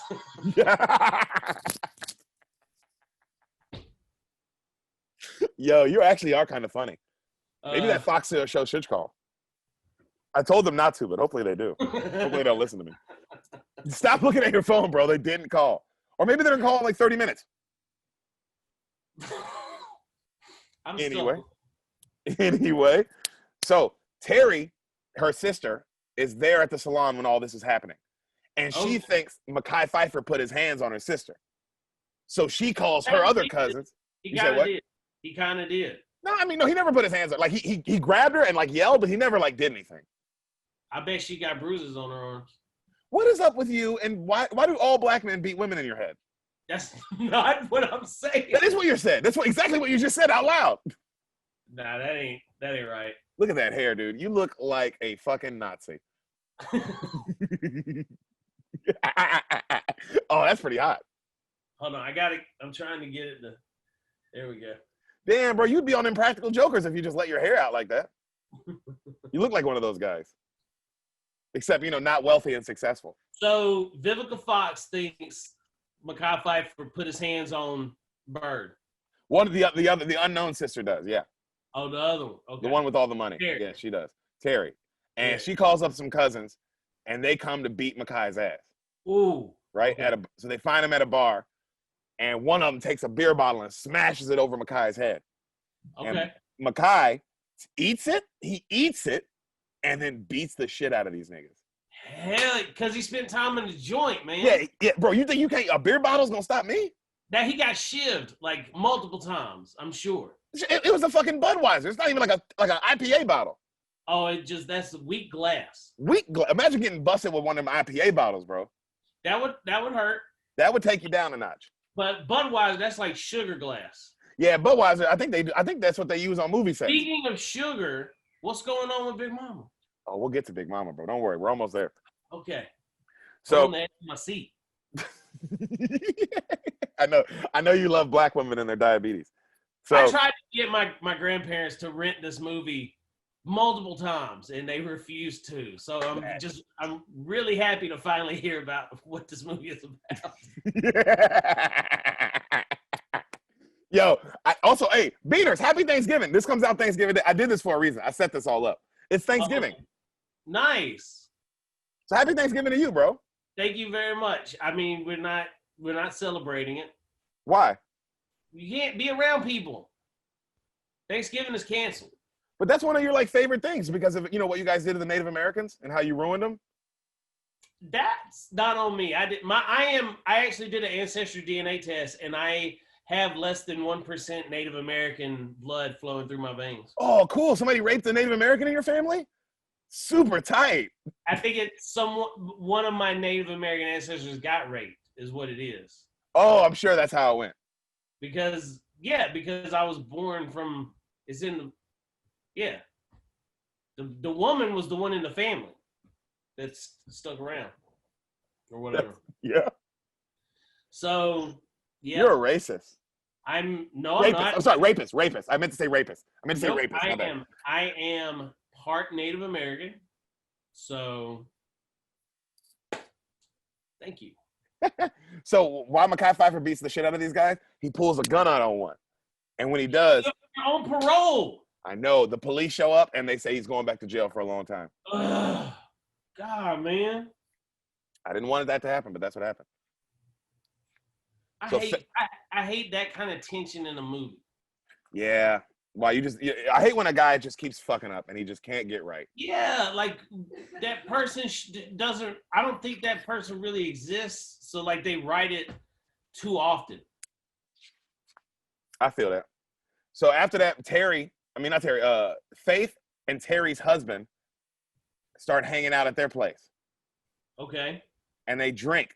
and they celebrate because he just quit his job. He's going to pursue music full time. And while they're celebrating. Wait, why is she celebrating with him now? She doesn't like him doing that shit. No, not the wife, the cousin Faith, the one who's staying there. Oh, okay. The one who came to the show. Yeah. Oh, my bad. Yep. And ass bitch. Yep. And she gets close to him and they start making out and they start kissing. Yo, this is honestly, so I was like 7 years old when I saw this. This is one of the first sex scenes I ever seen in a movie. Besides Titanic. Titanic was the first sex scene, and this was the second sex scene I've ever saw in a movie. I would have been 17 at this time, so I was a veteran by the time this would have came out. Yeah, but sorry, because you said you started pedophiling little girls at what age? Like 15? Don't say that stuff. That's not true at all. The first movie I saw with titties was Desperado with Salma Hayek. Oh, that's a great movie. Big old titties. Big tits in that one, dude. Yeah, dude. I was a big fan. This seems pretty good. She might have been the first love of my life. Salma Hayek. And she's not even one of your purebreds. Isn't that what you call them? I don't say that. No, you call them purebred from Snow, Heaven's Fountain women? No. Women from Heaven's Fountain? White women? I just call it beautiful woman. Salma Hayek. Beautiful Latina. You know what I thought was so cool about this sex scene? Is he fucks her standing up. And as a kid, that was just like, whoa. Because they didn't lay down. Like, just like, what is this? Because I knew sex was a thing, but the idea of like you can do it standing up. You can do it stand up. Okay. Great, bro. Blew my 7-year-old head apart. You should not have been watching a sex scene at 7 years old. I shouldn't have been watching. Why was I watching this serious ass movie at 7 years old? This movie's fucking so serious. Your mom was trying to warn you about the dangers of diabetes. That's actually true. That actually might be true. So while he's smashing, the wife comes home. Of course she does. Yep. And she comes home with the narrator, the little boy, right? And he's like, hey, where's Uncle Miles? And he's like, oh, he's probably in the studio upstairs. And he's like, can we go up there? She's like, yeah, come on. So they walk upstairs together. And then she sees, right when she bends the corner, she sees like he's got her in the air. Bang, hitting her like that. Doing that stand-up sex? Oh, yeah. Where she's like wrapped around his waist? Pretty much. All right. You like that? It's cool. Can you do it? I don't think so. I like that you didn't just say no. You said, I don't think so. Yeah, I don't think so. Have you ever done sex like that? No, I like fucking like on the bed. Beds are very expensive. I don't understand why you wouldn't take full advantage of all the investment that you put into this bed. It is made for sleeping and fucking. So he comes inside of her. I do remember that as a kid. I was like, oh, he didn't pull out. He never put a condom on. Just a quick question. Are you summarizing this movie to me right now from your memories as a 7-year-old? No, I watched it this morning. Oh, okay. Want to hear something even worse? Oh, yo, what if I hadn't seen this movie since then? You want to hear something worse? I've seen this movie probably like 30 times. Really? Why, bro? I don't know. You like it that much? No, I just when I see a movie, I got to rewatch it a bunch. I don't know why. This is a weird one. Yeah, I have a. That's my autism. It's just that. I got this movie confused with Stella Got Her Groove Back. I thought it was the same movie. Why? Why would you think that? They came out at the same time, and I just was like, oh, this is the movie. Soul Food is like one of the women ain't fucking anymore, and she's like over family dinner. They talk about how to get her back out there or something. I thought that's what it was about. That'd be a good movie. The Soul Food Dinner that got Stella's groove back. That's a good crossover. How Soul Food got Stella's groove back. So they leave, right? The Aunt Terry leaves, obviously. Yeah. And they go. So the narrator goes. So everyone that night got together for my mom's 11th anniversary party. So everybody's at Vivica Fox's house for the anniversary party now, and everybody's having a good time. Miles is there, Aunt Terry's there, and Faith is there. Everybody's there. Oh wow! All right. Did she confront him when she saw him having sex? No, because she had the narrator with him, so she was like, "Let's just get at it," because she didn't want him to see. Yeah. Okay. So they now at the party though, she's in the kitchen crying. Cause a scene, bro. You know how women get, dude. So here, I'll let you. I'll tell it, and then you tell. Okay. So she's crying in the kitchen. Vivica Fox's husband comes in and is like, "Yo, what the? You okay?" Like, and then she starts telling him like, "Oh, I wish we'd have stayed together. My life would be better if it had just been me and you wouldn't have married my sister." And he's like, "What the? Like, what is happening?" Then everybody else comes in the kitchen, and Vivica Fox is like, "Hey, I'm glad we're all here. I just want to say something. I think we should talk about mom's hospital bills. Now, I know we can all pitch in and help, but I think the easiest thing to do is to have Terry, if you pay for it, and then we pay you back because you have the money." And then Terry's like, "Man, fuck you. I'm not paying. I pay for everything in this family. You guys always come to me like I'm an ATM. I'm not paying for that shit." Right? And then right then she's like, she goes, Aunt Terry goes, "Wait, hold on real quick. Who walked in and saw him having sex with Faith?" Terry, the wife. Okay. Yep. Okay. I just want to make sure. Gotcha. Yeah. So she's going off, and then she goes, "Y'all want to pay Mama's hospital bills? Sell her house." And they're like, "We can't sell Big Mama's house. That house has been in the family for years." And then Terry goes, "Fuck family." And everybody's like, "What?"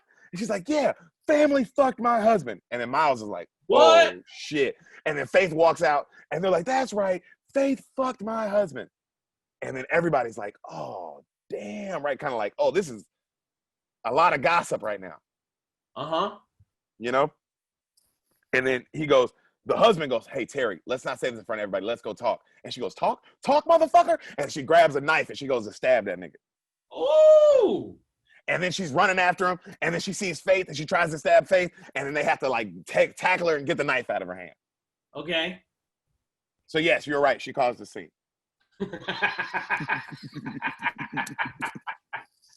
Oh, just overreacting. A little bit. So the narrator, he goes and sees Big Mama while this is happening the next day, right? The next day he goes see Big Mama. And she wakes up. She wakes up, Mitch. That's good. Yep. She's back. She's back. And he goes, "Big Mama, everything's in trouble right now." And she goes, "The family's a mess." She's like this. Did you wear that just so you could do that? I should use this prop more often. She's like, "Baby, it's okay. Oh, Lord." You know? You gotta put the little white piece under your nose. Yeah, just like that. Yeah. "Oh, child." She's like that, right? And she goes, "I need you to do something for me, baby. Do Anything, something for Mom. Big." That's what he says. Anything. "Baby, I need you to. What is it? What is it, Big Mama? And she dies. No! Yep. No! She's dead, dude. Well, I guess I ain't gotta do shit for that bitch. That's what you would have said. Oh well. Just get to live my life now. Yo. I wonder what I got left in the inheritance. Let's go find the will. Let's go find the will. Because I'm sure this old woman has a will. And there's nothing that the family's gonna argue about now. It's probably all taken care of in the court system. Yep, and she left enough chitlins for everybody. So they have the funeral, all right? Is Makai Walker still in jail? He's still in jail. And they put Terry, she puts the house up for sale immediately. She's like, "Fuck that. I'm selling the house. I'm not paying for all this shit." Right, she's dead. She's dead. She don't need a house. Yep, and Faith fucked my husband. I'm sick of this shit. This family sucks. This family is just a regular family. I don't even like chitlins. Y'all thought you were about to say, "I don't even like black people." That's what I thought you were going to say. Why would I say that? Because it's true and it's how you feel. Something being recorded. It says recording right in the corner of the screen. You name dropped every other comedian who didn't give you money in the parking lot. Just one. I named one person. Yeah, but that was one too many. Also, you named like the sweetest, nicest person. You didn't even name one of the assholes. You didn't even say like Dane Cook or somebody who was like, "Oh yeah, fuck that." You named a sweet person. You can bleep that out. Definitely not. Oh no, I'm gonna put it in slow motion so people have to watch it more. I will say this: there was a person who wasn't a paid regular. I think this is a story about you, but I'm not sure. But this celebrity who does comedy at the Comedy Store would park in the lot, so he's not a paid regular. And then one day he left without tipping somebody, and then somebody like called him out in front and was like, hey, how much does such and such tip you? And he got out of his car and was like yelling like, what'd you say? But then he started tipping like every time he left. He tipped every time after that, but it wasn't me. That was Jeffrey Berner. Oh, it was Berner. But who was he talking to? Was he talking to you? He might have been, but I don't think so. He might have been though, but I don't think he was talking to me. But I remember this. I remember this happening, but I don't think. You do remember? So me. I mean, maybe she'll like see this. I mean, no one's ever gonna see this, but like maybe she will, and she'll be like, I should start tipping a couple dollars. It would be weird if other comics watch this. Like, I get the people who watch this, but like if other comics were like, oh man, I tune in to Spoil the Beans. Let me take a break from my busy Saturday Night Live schedule to watch my weekly episode of Spoil the Beans. Yo, though I will say this, a lot of fans of this podcast are monsters, so I don't put it past them to message her this. Just like send a clip to her. Oh yeah. Dude, people are evil who listen to this podcast, bro. They're all those King and the Sting fans. Oh, that's right. Yeah, I got a lot of those. So they're like trolls. Fighting the kids. I still love you, Beaners. That's why I call you Beaners. Because you're fucking animals. Just like that other Beaners, right? No mommies. You say what? No mommies. What's that? It's a Mexican way of saying like don't fuck around. No mommies way. Oh damn, bro, you know everything. I guess all that time building the wall, you probably learned a lot. Help building the wall. Anyway. Vámonos. So the sisters keep getting and arguing about like, yo, we're not selling the house. We're selling the house. They end up having to get lawyers involved. It's a whole fucking thing, right? Is it like a montage? No, I'm summarizing. Okay. So the little boy, our narrator, has a basketball game. And he wins the game. And the mom goes, what do you want to do to celebrate? And he goes, I want to have a ham hocks, neck bones, chitlins, mac and cheese, all that shit. And she's like, damn, you want all that? And he's like, I want it at Big Mama's house too. And she's like, okay, you know what? We'll make that work. She's like, but I know you up to something. Okay. Right?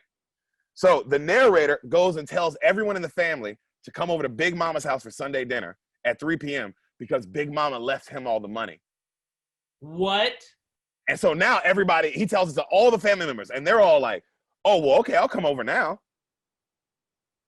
Okay. How much money? We'll see. So one by one, they all start coming, right? They all start coming to the dinner. And the sisters see each other and they're like, oh, well, they might as well cook. So they start cooking. Everybody starts coming in and people start like having a good time. You know what I mean? Because they're with each other. And they realize that really like it wasn't about money. It was about family. Maybe they realize that. There's going to be a lesson. You think so? Yeah. Yo, yeah, that was so funny. Hey.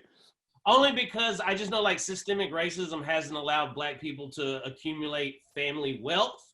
So I just know that because of the plight of the Black man, like we haven't, there's just no chance she had money to begin with. Well, look at you, Mitch Farrakhan. But I'm excited to see. This is fiction, so maybe I'm This wrong. is not fiction. This is based on every Black family ever. That's what it says before the movie starts. Based on every Black experience of all time. So they show slow motion. This is my favorite part of the movie. They show slow mo shots of all the food that killed the grandma. You know, this reminds me of that Chappelle sketch where he was like, slow motion makes everything look better. Yeah. And they had him doing his laundry in slow motion. And he like takes his shit in slow motion. It's like that, where you're like, oh, it's just chitlins. And this was, by the way, like 4 years before Chappelle's show. So someone was like, you know what would make dinner look better? If it was in slow motion. It'll make it more action-y. So right then, literally that, except a black hand. So after that, Mekhi Phifer pulls up to the family dinner. He gets out of jail. This is the drive-by. on his own wife and family. Well, he already put his hands on her. He didn't put his hands on her. I'll show you, woman. I don't need no job. What? Why would he do that? That doesn't make sense. I don't need you to suck dick so I can get a job. So he shows up, Miles shows up, even Faith shows up. And they convince them all, like the narrator, little kid, convinces everybody, like, oh, stay. Because they're greedy. They all want money. They all want that cash. So they're having dinner, and Terry says to Mekhi Phifer, hey, I got you out of jail. Like, so the reason he got out of jail was Terry, because she's a lawyer, she pulled some strings, she got him out of jail. Thank goodness. And then he goes, bitch, I don't need you to get me out of jail. I swear to God. Did he really? He just don't learn any lessons, does he? So some people are just too prideful. Yep, and then Nia Long, what? You gotta let that pride go. It's like at a certain point. Marcellus Wallace in Pulp Fiction, he was like, "You feel that sting? That's pride. Ooh, that's pride." Yep. You gotta let that go, bro. That's such a great line. Yeah. So, and then he tells Bruce Willis to say he's his N-word. He's like, you my N-word. And Bruce Willis is like, yeah. Wait, what's N-word? Which N-word? The one. Which one? There's like 6. One. There's 6 of them. There's only one. 6 letters, but it's just one. But just one. Yeah. So they start arguing about, bitch, I didn't need you to get me out of jail. And Nia Long's like, I don't need you getting my man out of jail. You need to worry about your man fucking this bitch. And everybody's like, oh my God. Ooh, no, she didn't. Ooh, no, she didn't. So a lot of that's happening. All right. So I got a question, Sat. How do black women do that thing with their necks? Look at me, where they like, no, you didn't. You know what's weird? I've never seen a black woman actually do it. Just a bunch of white people acting like, no, you didn't. Yeah, I think white women think black women have like less bones in their neck, so they can. But how do they do that thing in Africa with the rings? Oh, you can do that. You just put one ring on, like one ring a month. Put one ring on a month until that shit stretches out. And that's how you can tell how old they are. That's what I do with my penis. It's like a tree. Yep. You put rings on your penis? Anyway, so moving on. Yo, so they're arguing, right? And then they send the little boy into the kitchen for something. And then Miles is like, look, man, I'm sorry. The guy who cheated on his wife, he's like, I'm sorry. I shouldn't even be here. Tell little man to keep the money. I don't even want it. And they go, what? Wait. And the mom, Vivica Fox, is like, what money? And then everybody's like, what's his name? Ahmad said that there was going to be money, grandma's money, and we were going to split it up. And she goes, Ahmad, get your butt in here. And so he puts the towel back on because he's in the kitchen cleaning up. He puts the dish rag. The lesson he didn't learn, Mitch. Oh, God. He puts it on the stove. Don't burn Big Mama's house down. He comes back in, he's all crying, and they're like, why did you tell everybody that lie? He said, because I just wanted to get the family back together, and Big Mama said that bad. And he's crying and shit. And then Mekhi Phifer. Hold up. What? Hold up. Can I just take a guess real quick? Go ahead. I bet you, so the fire starts, right? Uh-huh. And I bet they rush in to like put the flame out, but it damaged something, and when whatever gets damaged kind of falls over to the side, there's a bunch of fucking money in it. Yo, that's 100% wrong and stupid. That's stupid. Man, that would have been cool though. No, that's dumb. That's not what happens at all. Okay, sorry. So he's crying like a little bitch. Oh, I just want everybody to be nice. Yeah, that's what's happening. Okay. And then Mekhi Phifer's like, do you smell that? And then another guy's like, yeah. And they go in the kitchen. The whole kitchen's ablaze. The whole kitchen's on fire. That smell like Cola's pussy. You smell that? Cola, you been hoeing around again? You been fucking these light-skinned niggas again, you bitch? I like that he's light-skinned and then the main character is dark-skinned. Because they want to put us against each other. They do. I do know that, like, that was, Ludacris, I think, got a lot of shit for being light-skinned. Light-skinned. LIGHTSKINDDED. That's why I never understood why T.I. and Ludacris were always butting heads, because they was both light-skinned dudes, and they should have been helping bring each other up. Yeah, man. The light skins got to pull together, bro.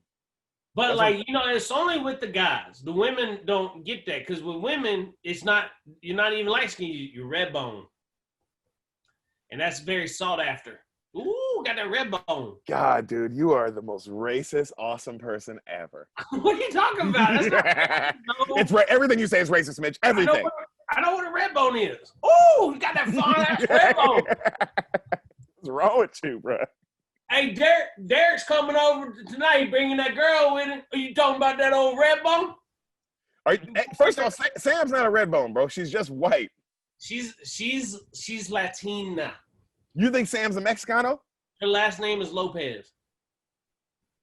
Just because she got money don't mean she can't be Hispanic. Now who's racist? You are. I am. It was me. So they go in and they get the fire out. They put it all out, right? And then Uncle Pete comes downstairs and he's holding the TV. And he's like, because he finally comes out of his room. And they're like, Uncle Pete, what are you doing out here? And he's like, what was all that ruckus? And he drops his TV. And it's full of money. And it's full of money. Is it really? And everybody's like, yeah, and they celebrate. Okay, here's my only problem, though. What? How much money could possibly be in one television? I don't know. Also, it's all ones. So it's like, that's not a lot. It's like $8,000. No, nigga, it's all one. So it's like $500. You know what I'm saying? It's like that's what they made a big deal out of. Made a huge deal. They acted like it was gonna solve all their problems. The lawyer makes that in like 3 hours. So the little kid, the narrator, starts talking. He's like, now I know, he's like, Big Mama did stash the money away. And now I know what soul food's all about. Soul food is because of slavery.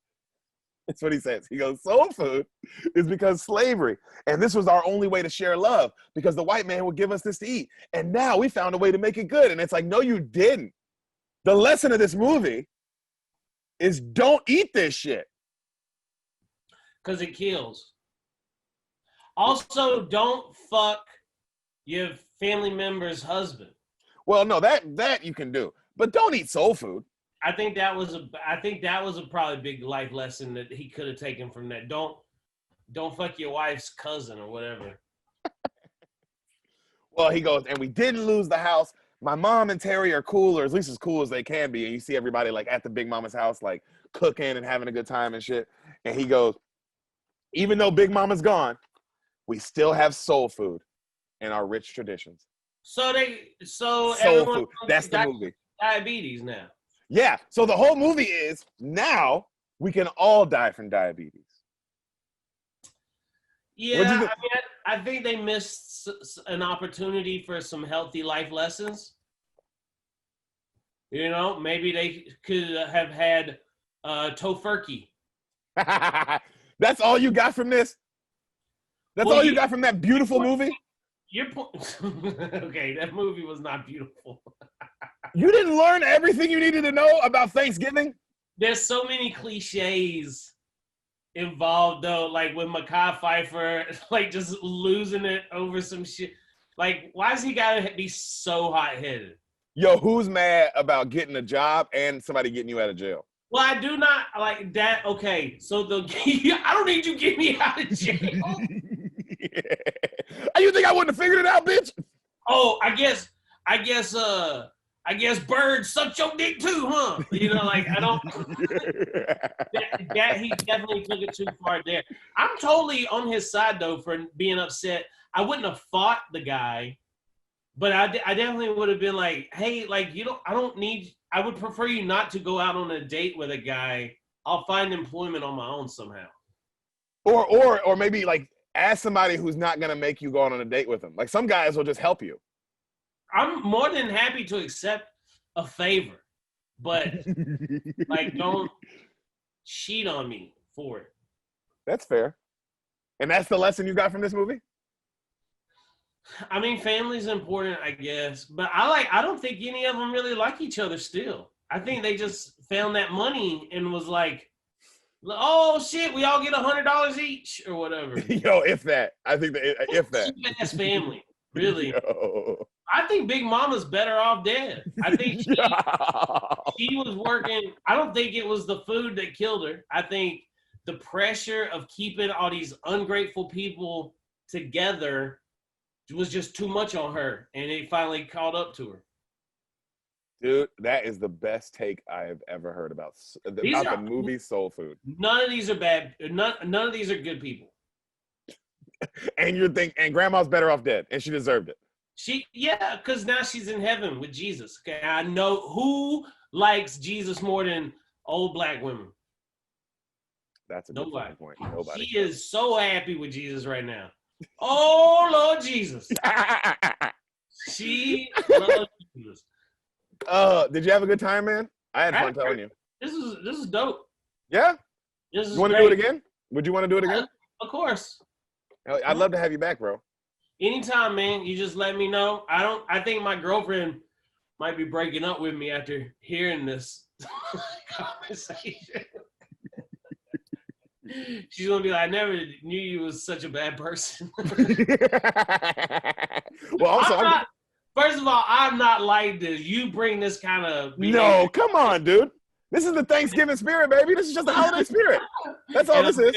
And I'm very thankful for you. I do want to say I'm very thankful for you. Thankful for you too, brother. Hey, anything you want to plug before we get out of here?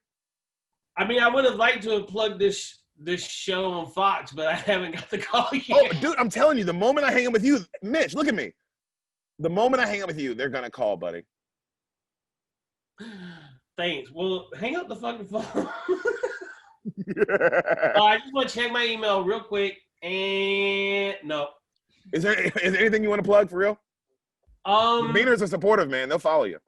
I mean, just look. I'm at Mitch Burrow on everything: Instagram, TikTok. We're not on TikTok. So you left no Beaners on TikTok. No, you left TikTok. We had a big conversation about it. I'm on it. I just don't really put any content on there. Okay. You have a podcast? Not really. It's just so much work to put out content all the time. Yeah, I know. I mean, TikTok is only 15-second videos, and I was like, oh, this is just exhausting.